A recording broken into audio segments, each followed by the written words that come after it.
Assalamu alaikum everyone, Ajmal Khan from GrowthZone. Today with our important discussion about what is a human being. Okay, there are two major existing ideologies regarding this concept among Western scientists, psychologists, philosophers. One of them believes in physical approach, the other one believes in dualist approach. Let me explain.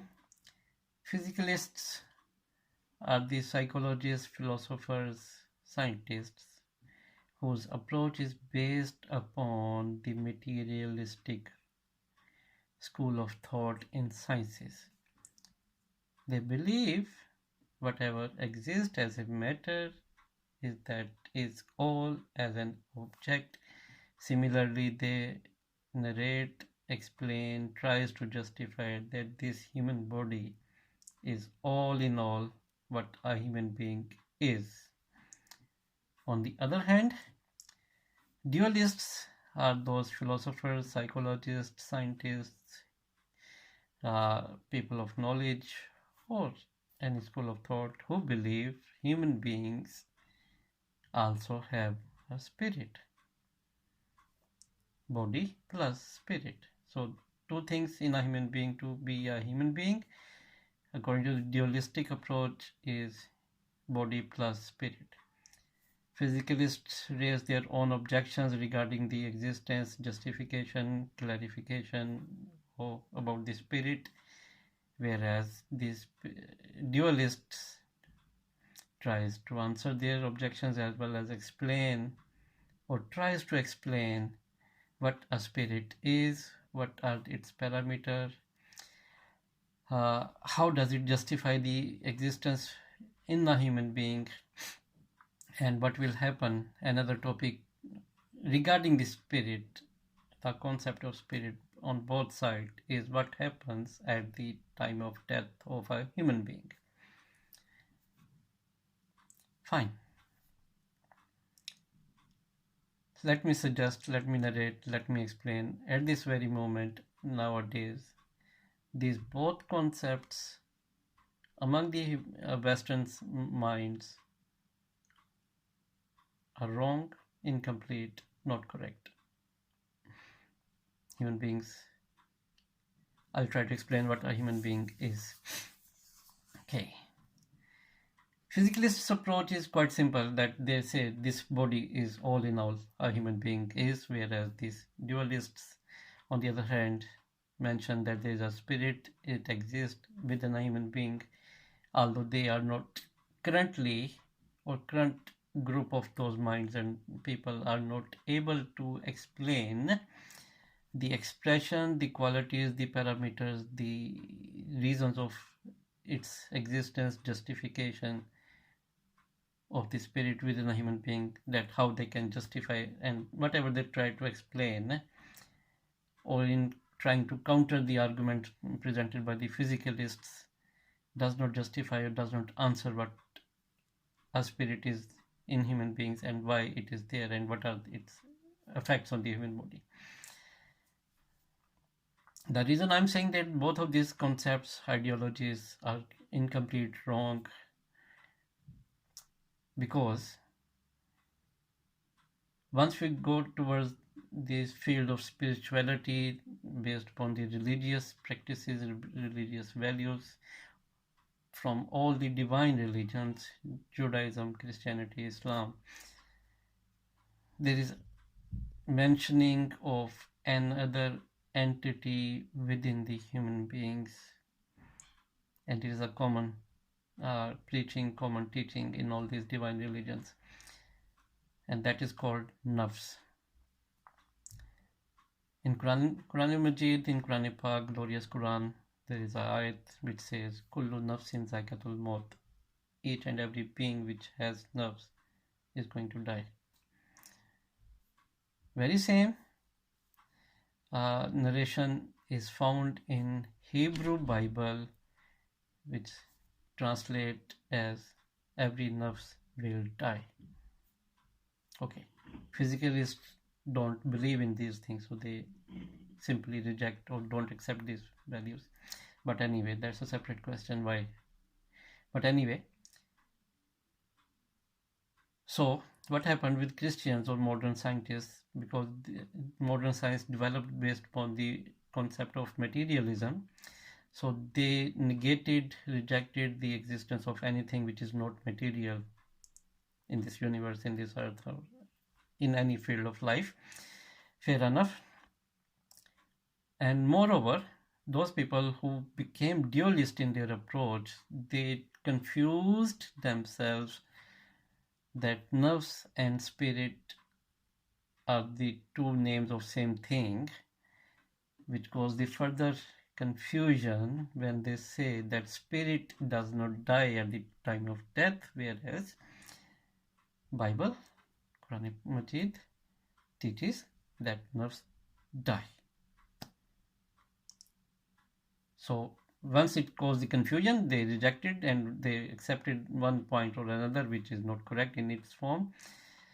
But let me tell you, most of the religious practices in most of the religions, people have been trying to control their nerves via different means.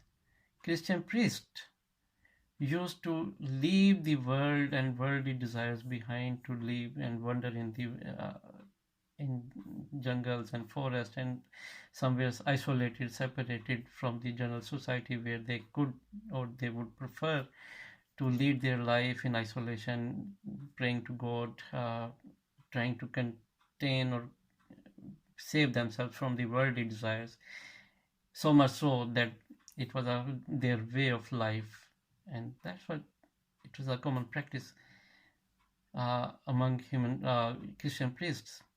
Buddhists, when Buddhism spread in that part of the world, those Buddhists used to go into the isolated areas, into the jungles, where they used to do certain exercises, practices of meditation, concentration, or something like that, recitation, so that they could control something within themselves to achieve a higher state of mental existence. What was that? They call it nirvana, but nirvana of what?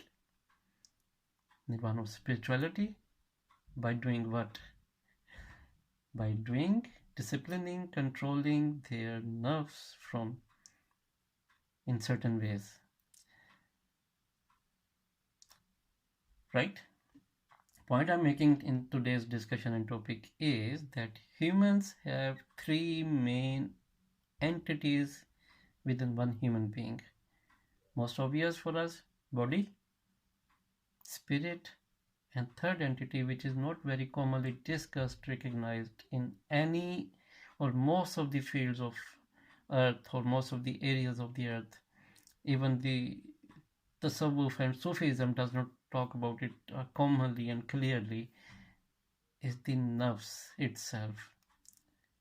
And all these three entities, body, spirit, nerves, these all three have the capability to recognize itself as I. The notion of I, when somebody talks about himself or herself as an I, subject pronoun, actually each one of these has its own conscious mind and can label itself as an I. Body has its own needs, expressions. Spirit has its own needs and expressions. And nerves has its own expression and needs and qualities. So, primarily,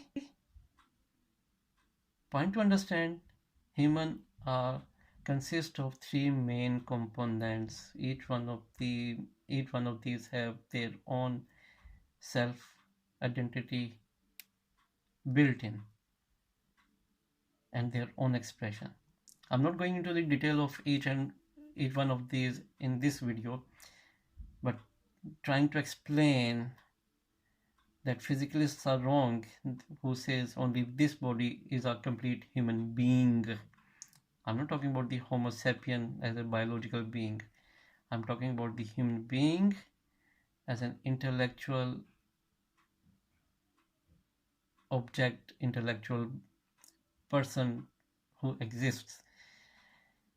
In later discussion on this topic about humans, I will explain so many questions raised by the modern scientists based on the history, based on the fossils, based on the development of human beings and the intellectual development and all those sort of things I'll try to answer.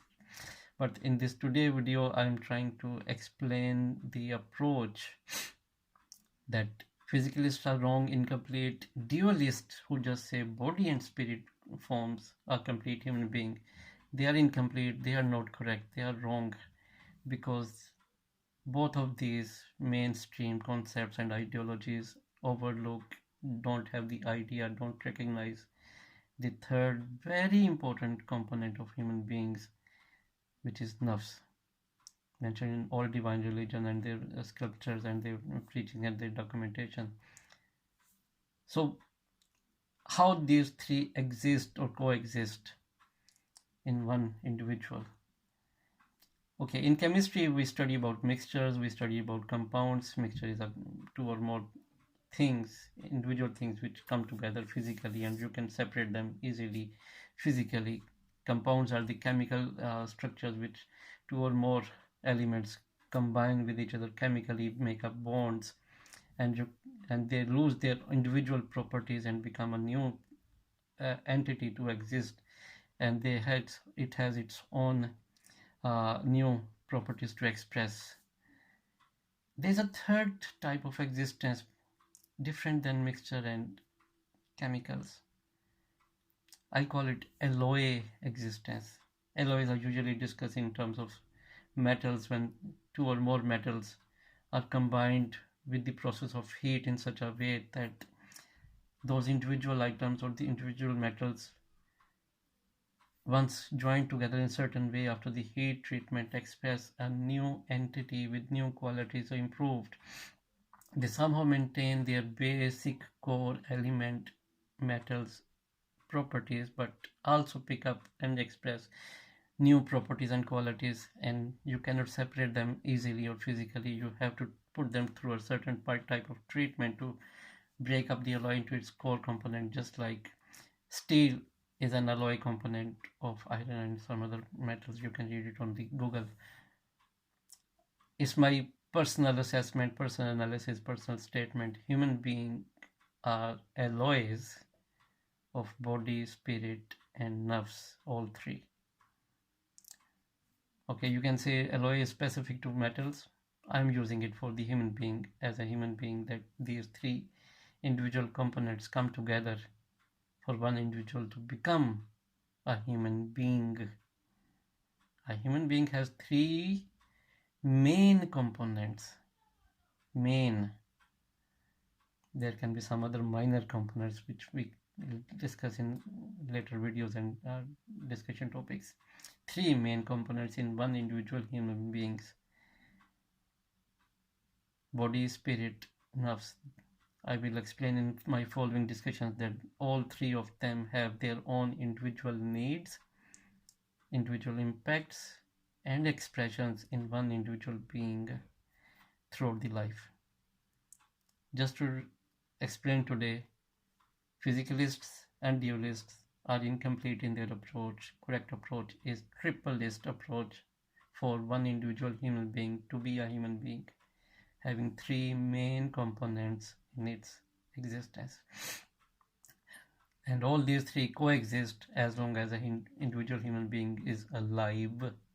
Something happens at the time of the death, I'll explain later. But as long as the individual human being is alive, all these three, body, spirit, and nerves, coexist in one entity called human being. This is Ajmal Khan.